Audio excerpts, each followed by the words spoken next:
দেশজুড়ে বেড়েছে গবাদি পশুর খাদ্যের দাম। এতে বিপাকে পড়েছেন পশু খামারিরা।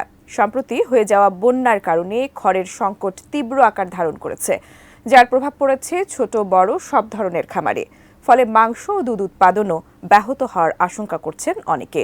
খড়ের এমন নজিরবিহীন দাম অতীতে কখনো দেখেননি স্থানীয় কৃষক ও খামারিরা। এতে লক্ষ্মীপুরে ধানের থেকেও বেশি দামে বিক্রি হচ্ছে খড়। বিস্তারিত দেখুন রিপোর্টে। লক্ষ্মীপুর জেলা সদর সহ বিভিন্ন উপজেলায় চড়া মূল্যে বিক্রি হচ্ছে ধানের খড়। এতে কৃষকের মুখে হাসি ফুটলেও বিপাকে পড়েছেন ক্ষুদ্র ও মাঝারি গরুর খামারিরা। কৃষকরা খড় বিক্রি করে খুশি হলেও হতাশ পশু খামারিরা।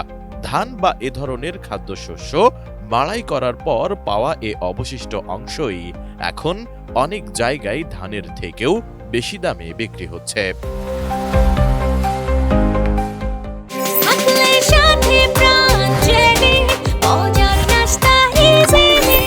লক্ষ্মীপুর কমলনগর উপজেলায় ছোট ছোট আঁটি ও জমির পরিমাণ অনুযায়ী বিক্রি হচ্ছে খড়। বর্তমানে 1 কেজি খড় বিক্রি হচ্ছে 30 টাকায় এবং 1 মণ খড়ের দাম দাঁড়াচ্ছে 1200 টাকা, যা ধানের দামের থেকেও বেশি।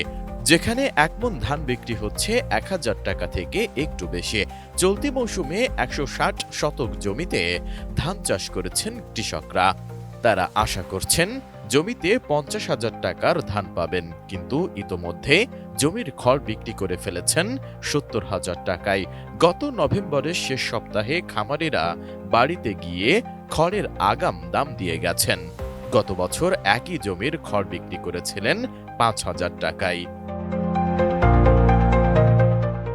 অন্যদিকে চরকালকিনি এলাকার কৃষকরা 50 ট্রাক খড় বিক্রি করেছেন। প্রতি ট্রাকে প্রায় 10,000 টাকা করে লাভ হচ্ছে। গোখাদ্যের তীব্র সংকটে অস্থির হয়ে পড়েছেন তারা। অনেকেই গরু বিক্রি করতে চেয়েও পারছেন না। গরুর দামও ব্যাপকভাবে কমে গেছে। হিসাব করে দেখা যায় 60 ভাগের মতো ক্ষতি হচ্ছে। এখন গরু রাখতেও পারছেন না, আবার বিক্রি করতেও পারছেন না খামারিরা। কাঁচা ঘাস নেই এবং খড়ের দাম খুব বেশি। লক্ষ্মীপুর জেলা প্রাণী সম্পদ কর্মকর্তার কার্যালয় থেকে জানা গেছে, গত বন্যায় লক্ষ্মীপুর জেলায় 13,791 একর চারণভূমি এবং 153 একর জমির ঘাস পুরোপুরি নষ্ট হয়ে গেছে। এছাড়া আমন ধান উৎপাদনের ঘাটতিও খড়ের দাম বৃদ্ধির কারণ। লক্ষ্মীপুর কৃষি সম্প্রসারণ অধিদপ্তর আরও জানিয়েছে, লক্ষ্যমাত্রা 83,200 হেক্টর থাকলেও এই মৌসুমে মাত্র 35,770 হেক্টর জমিতে আমন ধান চাষ হয়েছে। ফলে সরবরাহে ঘাটতি দেখা দিয়েছে।